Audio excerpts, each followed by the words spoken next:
الحمد لله الذي جعل الشمس والقمر بحسبان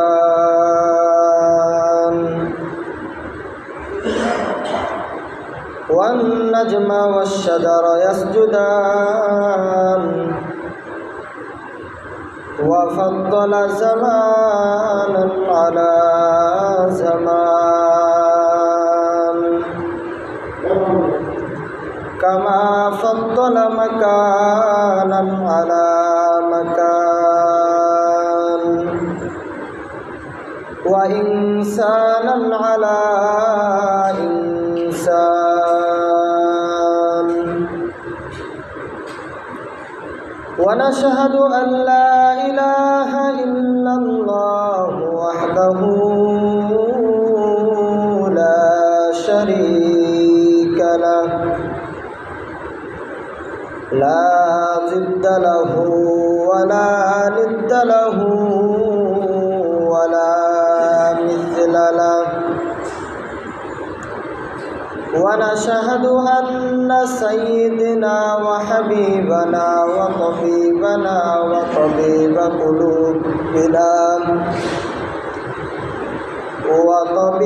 قلوبنا ومولانا محمدا عبده ورسوله صلى الله تعالى عليه وعلى آله وأصحابه وبارك وسلم تسليما كثيرا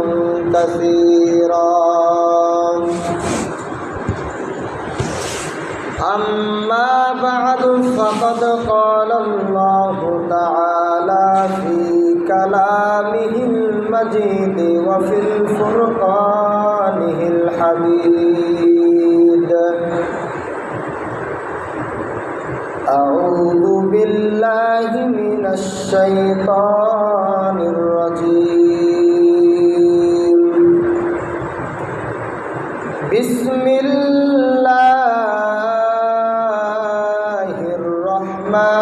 الرحمن الرحيم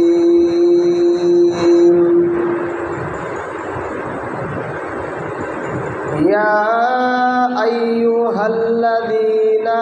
آمنوا اتقوا الله وقولوا قولا